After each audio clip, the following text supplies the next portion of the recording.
سلام كما يتصنيحهم كبراتن كبران تخطاتلتنا ميديا كبر سلامتنا بزلهم ويبصحهم لهم زورنا محبريتا حيزنا متينا لنا كم تلمد نتمنى لهم زورنا زيناتنا استزينا بمقدم كنجمرينا كاب جزياو من محدار تግራይ ፕሬዝዳንትነቶም ድሕሪ ምልቃኦም አይ ቀዳማይ ሚኒስተር አማኻሪ ሚኒስተር ጉዳያት ምብራቅ አፍሪካ ኮይኖም ዝተሸሙ አቶ ጌታቸው ረዳ ድሕሪ ሽመት እዚ ዝነበሩ መስራሓትን ኣብ ተቐረበሎም ካልኦት ኣማራጺታትን ተዛሪቦም ኣለው። እቶም ዝቐረቡ ኣማራጺታት እውን የለን ኣይኸውንን ኣይደልን ብምባል ነዚ ሕዚ ዘለዎ ሽመት ከም ዝተቐበልዎ እውን ኣብ ዝወፅእ ሓደ ቃለ መጠይቖም ገሊፆም አቶ ጌታቸው ካልኦት ክሳብ ሎሚ ዘይተሰምዑ ሓደሽቲ ሓሳባት እውን ተወሳኺ ኣካፊሎም ኣለው። ኣብ ኣዲስ ኣበባ ዝተኻየደ ስልጣን ምርኻብ ስዒቡ እውን ብሓቂ ኣብ ኣዲስ ኣበባ ምግባሩ ዝሕፍር ክብሉ እውን ተዛሪቦም ኣለው። ናይ ጀነራል ታደሰ ሽመቱ እውን ገበኒ ምሽፋን ዝተገብረ እዩ ክብሉ እዮም ተዛሪቦም ዘለው። 4 ኪሎ ነቲ ወሳኒ ጋሻ ክተእንግድ እያ።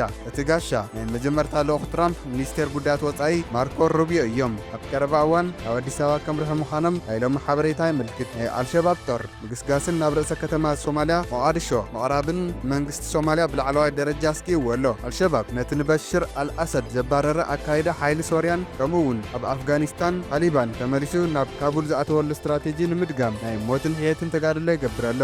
ኣብዚ ምግስጋስ እዚ ናይቲ ግብረ ሽበራዊ ፕሬዝደንት ሓሰን ሼክ መሓመድ ናይ ኩናት ውሕስነት ካብ ሳልሳይ ሃገር ክሓትት ገይርዎ። እቲ ሃገር እውን 3000 ወታደር ናብ ሞቃዲሾ ተንቀሳቐሰላ። ንሶማልያ ጦር ዝለኣኸት ሃገር መን እያ ንዝብል ሕቶ መልሲ ሒዝና ኣለና። ስጋት ዘንጽላሉ ኩነታት ቤተ መንግስቲ ሞቃዲሾ ኣብ ሓበሬታ ክንሪኦ ኢና። እቶም እንዝርግሖም ዜናታት ምእንቲ ክበጽሕኹም ላይክ፣ ሼር፣ ሳብስክራይብ ምግባር ኣይትረስዑ። እዞም ሓበሬታት ተሃብና ኣኻኺብና ሒዝናዮም ዘለና ክነስማዕኩም ኢና። ክሳብ መወዳእታ ምሳና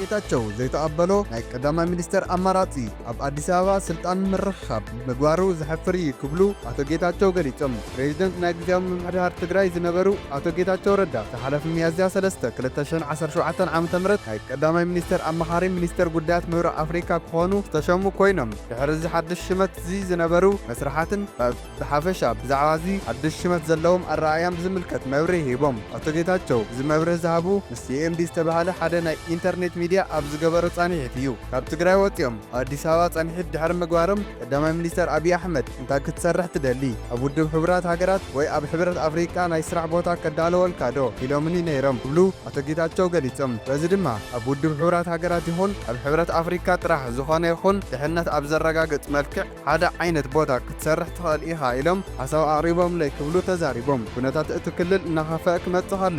እቲ ውድብ ሕብራት ሃገራት ውሽጢ ክሰርሕ እደሊ ይኹን እምበር ኣብ ፖለቲካ ትግራይ ተራ ክህልወኒ ይደሊ እየ ኢለ ንቀዳማይ ሚኒስተር መልሲ ሂበዮም እየ ክብሉ አቶ ጌታቸው ገሊፆም። እዘን ምግባር ገዛን ከለላን የድልየካ እዩ ኢሎምኒ ክብሉ እውን ተዛሪቦም። አቶ ጌታቸው እዚ ሕሰብ ንቀዳማይ ሚኒስተር ክጻረፍ ጸዲሑ ከመይ ገይሩ ሕዚ ምስ ቀዳማይ ሚኒስተር ይስማዕማዕ ስለምንታይ ኣብ ውድብ ሕብራት ሃገራት ውሽጢ ወይ ኣብ ሕብረት አፍሪካ ውሽጢ ኣይሰርሕን እናበለ ይሓተን ኣሎ ክብሉ እውን ኣብዚ ቃለ መጠይቖም ገሊፆም። አቶ ጌታቸው ቀዳማይ ሚኒስተር እዚ ኣማራጺ እኳ እንተቐረበሎም ንሶም ግን ነቲ ዝቐረበሎም ዕድል ከም ዘይተቐበልዎ ተዛሪቦም።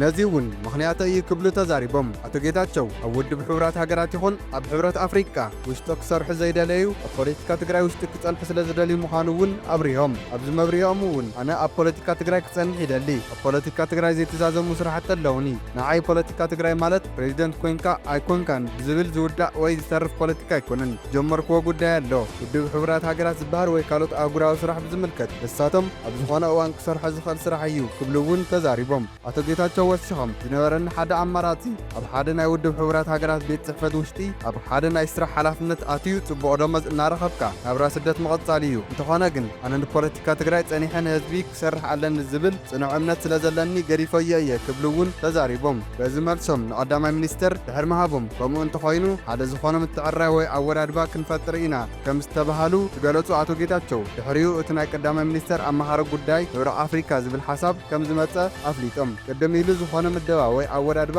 ከም ዝህሉ ስለ ዝተነገረኒ ድሕሪኡ እቲ ዝተዋሃበኒ ሓላፍነት ክንገረኒ ከሎ ንዓይ ሃንደበታዊ ወይ ዘገርም ኣይነበረን ክብሉ እውን ተዛሪቦም። ካብ ፖለቲካ ትግራይ ክርሕቕ ኣይደልን እየ። እዚ እውን ዘይተዛዘመ ኣጀንዳ ትግራይ ኣሎ። ነዚ ስልጣን እዚ ነቲ ዘይተዛዘመ ኣጀንዳ ንምዝዛም ክጥቀመሉ እየ። ከምኡ እውን እቲ ኣጀንዳ ንክዛዘም ንምግባር ክሰርሕ እየ።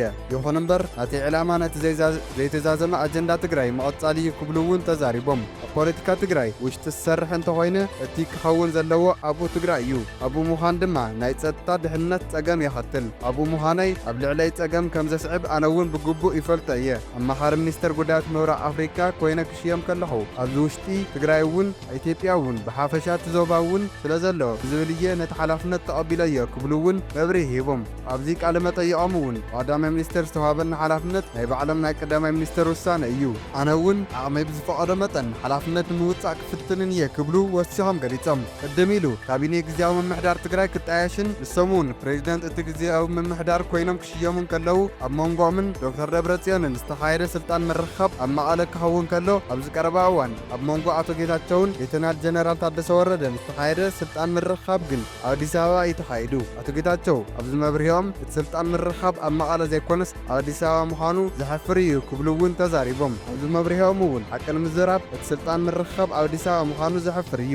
ፕሮግራም ኣብ አዲስ ኣበባ ዝተኻየደ አዲስ ኣበባ ማእኸል ስልጣን ስለ ዝኾነት ኣይኮነን። ዝኾነ መንገዲ ቀዳማይ ሚኒስተር ናብ መቐለ ከይዶም ብዝመስለና መንገዲ ቅሬታታትና ገሊፅና ክብሉ ነገር ኣብኡ እንተዝኸውን ምተመረፀ ነይሩ። ንዓይ ናብ መቐለ ኪድ ኣይትኸይድ ዝበለኒ የለን። ግን ድማ ሕዚ ሓቂ ክንዛረብ በቲ እዋንቲ ናብ መቐለ ክኸይድ ዝከኣለሉ ከባቢ ፖለቲካዊ ወይ ሃዋህው ኣይነበረን፣ ዝከኣል ኣይነበረን። ኣብ ትግራይ ዝተፈጥረ ስርዓት ኣልቦነት ኣሎ። ኣነ ናብ መቐለ ከይደ መውፂ ክፍጠር ኣይደልን እየ። በዚ ብዙሕ ደጋፍ ኣለኒ ክብሉ እውን ኣቶ ጌታቸው ተዛሪቦም። ሚኒስተር ጉዳያት ወፃኢ ኣሜሪካ ማርኮ ሩቢዮ ኣብ አዲስ ኣበባ ክመፁ ምዃኖም ተፈሊጡ። ነቲ ጸብጻብ ዘመሓላለፎ ኣፍሪካን ኢንተለጀንስ እንትኾን ሚኒስተር ጉዳያት ወፃኢ ኣብዚ ናይ ኣፍሪካ ዑደቶም ናብ አዲስ ኣበባን ናይሮቢን ከምርሑ ምዃኖም ተፈሊጡ። ማርኮ ሩቢዮ ናብ አዲስ ኣበባ ይኹን ናብ ናይሮቢ ዝኸደሉ ምኽንያት ዝምልከት ዝወፀ ዝርዝር ሓበሬታ የለን። ሚኒስተር ጉዳያት ወፃኢ ማርኮ ሩቢዮ ቅድሚ ሕዚ ኣብ ኣዋርሕ ነዘን ቀዳማይ ሚኒስተር ኣብዪ ኣሕመድ ቴሌፎን ደው ኢሎም ከም ዝነበሩ ናይ ስቴት ዲፓርትመንት ሓበሬታ ይመልክት። በቲ እዋንቲ እውን ሚኒስተር ጉዳያት ወፃኢ ብቐንዱ ኣብ ዞባዊ ጉዳያት ኣተኪሮም ቀዳማይ ሚኒስተር ከም ዝተዛተዩ ናይ ቀደም ስቴት ዲፓርትመንት ሓበሬታ ይምልክት። ዞባዊ ጉዳያት ብዝምልከት ናይ ኢትዮ ኤርትራ ውጥረት፣ ናይ ሱዳን ናይ ነንሕድሕድ ኩናት፣ ኣብ ሶማልያ ናይ አልሸባብ ምጥንኻርን ከምኡ ዝኣመሰሉ ኩነታት ኣለዉ። ናይ ቀዳማይ ፕሬዚደንት ጆ ባይደን ምምሕዳር ሚኒስተር ጉዳያት ወፃኢ ዝነበሩ አንቶኒ ብሊንከን እውን ኣብ ዘመነ ስልጣኖም ናብ አዲስ ኣበባ ዝመፁሉ ኣጋጣሚ ነይሩ።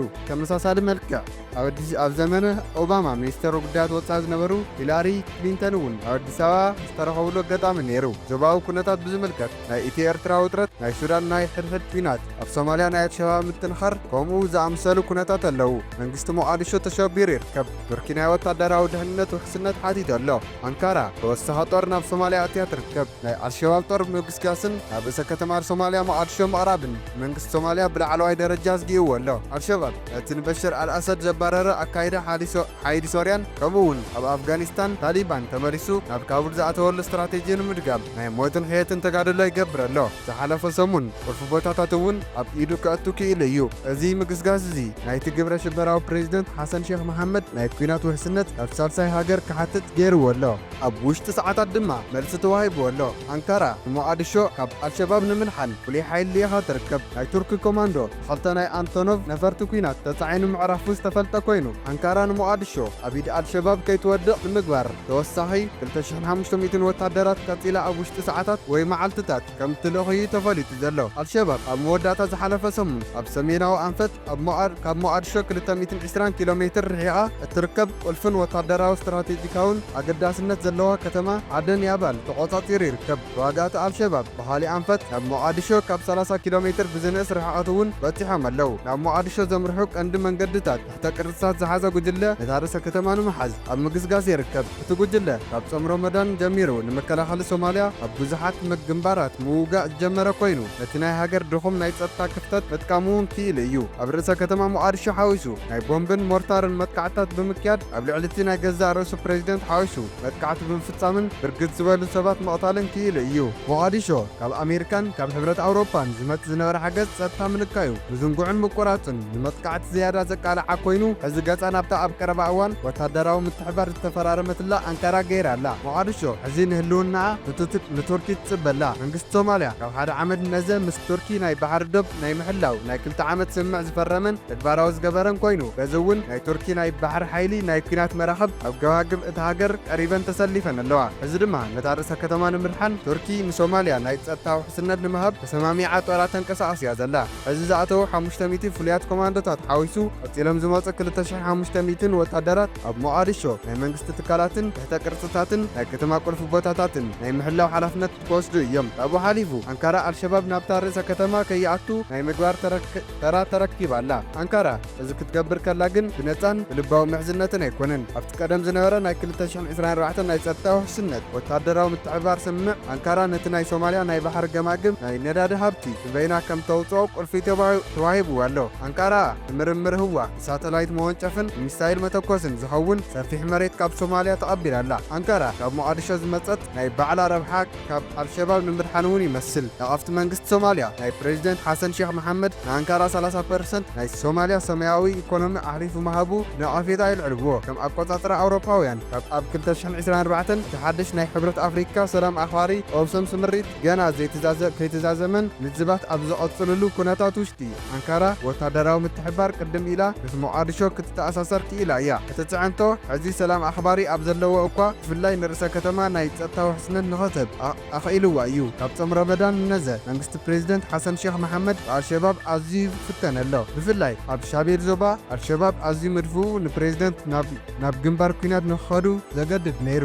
ኣልሸባብ ንናይ ሶማልያ ጦር ኣብ ነውሲ ወከፍ ኣንፈት ዕረፍቲ ንምንፋግን ሓይሉን ኣቑሑን ብዘይ መጠን ንኽዝርጋሕ ንምግባርን ብዙሓት ግንባራት ከፊት ይርከብ። እዚ ድማ እታ ጽንዕቲ ከተማ ሞቃዲሾ ንመጥቃዕቲ ክፍቲ ንኽትከውን ዝያዳ መቺ እዩ። ኣልሸባብ ኣብ ጸሊም ዕዳጋ ዘእትዎም ዘመናውያን ኣፅዋር ከምኡውን ኣብ ዝቀረበ እዋን ካብ ናይ የመን ሁቲ ጉጅለ ብበዝሒ ሓገዝ ምርካቡ ነቲ ናይ መጥቃዕቲ ወፍሪ ሓይሊ ኮይኑዎ እዩ ተባሂሉ። ውድብ ምግቢ ዓለም ላዕለዋይ መጠንቀቕታ ኣውፅኡ 36 ሚልዮን ህዝቢ ሓደጋን ጸላሊዎም ይርከብ። ኣብ ኢትዮጵያ ልዕሊ 10 ሚልዮን ሰባት ኣብቲ ሃገር እናወሰኸ ንዝርከብ ጥሜትን ጉድለት ምግብን ከም ዝተቃልዑ ውድብ ሕብራት ሃገራት ውድብ ምግቢ ዓለም እናፍሊጡ። እቲ ፕሮግራም ኣብ ኢትዮጵያ ንዘሰላስሎ ስራሕ ዝውዕል ተወሳኺ ገንዘብ ብህፁፅ እንተዘይረኺቡ ን3.6 ሚልዮን ሰባት ዘቕርቦ ናይ ህይወት ኣድሕን ምግቢ ሓገዝ ኣብ ዝመፁ ሰሙናት ከም ዘቋርፅ አጠንቂቑ። ኣብ ውሕስነት ምግቢ ዝሰርሕ ትካል ውድብ ሕብራት ሃገራት ዝኾነ ውድብ ምግቢ ዓለም ኣብ ኢትዮጵያ እናወሰኸ ዝመፅእ ዘሎ ጥሜትን ጉድለት ምግብን ዝምልከት ስጋኣቱ ዝገለጸ ትማሊ ሶሉስ ሚያዝያ 14 2017 ዓ.ም ኣብ ዘውፅኦ መግለፂ እዩ። እቲ ትካል ኣብ ኢትዮጵያ ጉድለት ምግቢ እናወሰኸ ዝመፀ ኣብቲ ሃገር ውሽጢ ብዘለዎ ዝተፈላለዩ ፀገማት ምኽንያት ከም ዝኾነ እውን ኣብቲ መግለፂ ተቐይሱ። ግጭት፣ ዞባዊ ዘይምርግጋዕን ምፍንቓልን እቲ ትካል ካብ ዝጠቐሶም ምኽንያታት እዮም። እዞም ፀገማት እዚኣቶም ሚልዮናት ሰባት ዘይእኹል ምትዕጻፍ ምግቢ ከም ዝተረፉ ውድብ ምግቢ ዓለም ገሊጹ። መግለፂ ትካል ኣብ መላእ ኢትዮጵያ ልዕሊ 10 ሚልዮን ሰባት ጥሜትን ጉድለት ምግብን ከም ዝተቓልዑ ገሊጹ። ኣብዞም ሰባት እዚኣቶም 3 ሚልዮን ዝኾኑ ብግጭትን ብኣጸጋሚ ኩነታት ኣየርን ምኽንያት ካብ መነባብሮኦም ከም ዝተፈናቐሉ እውን ጠቒሱ። ጉድለት ምግቢ ዘጋጠሞም 4.4 ሚልዮን ጥኑሳትን እትወቱ ኣዴታትን ከምኡውን ህፃናት ሕክምና ከም ዘድልዮም እውን ኣፍሊጡ። ክቡራት ተኸታተልቲ ናቲ ሚድያ ሎሚ ዝሓዝናዮም ርእሰ ጉዳያት ኣብዚ ዛዚምና ኣለና። ላይክ፣ ሰብስክራይብ፣ ሼርን ኮመንትን ብምግባር ቻናልና ደገፍኩም ክትገልጹልና እንዳሓበርና ባህሎት ሓበሬታታት ዳግም ክሳብ ንራኸብ ሰላም።